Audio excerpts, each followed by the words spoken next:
Hello, I'm Amari Jones, and today is Monday, March 16th. This is Caffeine TV, your daily news brief, here to take you through 3 headline numbers in just 3 minutes, giving you a different take on everything from housing policy to the Real Housewives. The first number up today is $300,000, as in $300,000. That's the amount of the bail set for 20-year-old Jeffrey Williams, who, according to authorities in St. Louis County, is the person responsible for shooting 2 police officers outside the Ferguson police station last week. Now, as laid out by Robert McCullough, who is the St. Louis County prosecutor who oversaw the grand jury into the investigation of the death of Michael Brown, Williams managed to fire his .40 caliber pistol from 100 yards away at night from a hill overlooking the police station and managed to hit the 2 officers. I guess some people really do have X-ray vision, but one of the questions is, why would Williams do such a thing? And Robert McCullough said, well, he hadn't quite figured that out, but according to the Washington Post, someone who spoke to Williams behind bars said that he was defending himself in the midst of a robbery. Now, one of the things that Robert McCullough kept doing during his press conference was referring to Williams as, quote, a demonstrator, close quote, but the people that have led the protesters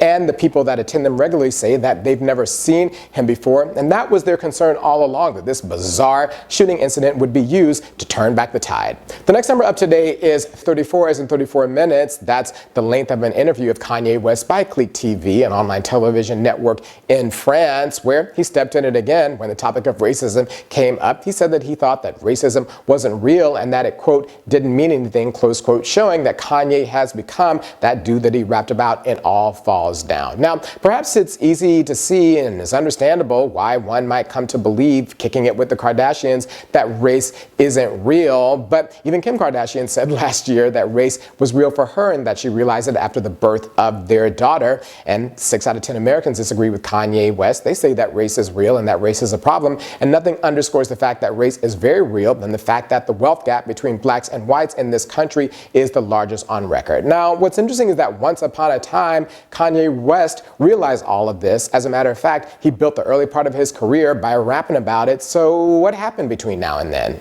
The last number up to date is $65 million, as in $65 million. That's the cost of a new Gulfstream G550 private jet. And Pastor Creflo Dollar of World Changers Church International has put out an online appeal asking that 200,000 people give him $300 each to help him buy one. Now, Pastor Dollar's church boasts 30,000 members who gather each week to hear him preach prosperity gospel in an auditorium that holds 10,000 people, as well as reaching millions of people around the world through television. And the prosperity seems to be working for him. He has several multi-million-dollar homes and already has a private jet, but says that that one is showing signs of wear and tear and needs to be retired, and that he would use the new jet to help spread the gospel around the world. I seem to remember that Jesus walked, but that was a different day and time. But it got us to thinking here about what that $65 million could be used for. And according to UNICEF, $65 million could immunize 250 million children in Africa against measles, while his jet seats only 18. And honestly, scripture aside, Pastor Dollar ought to be able to do that math.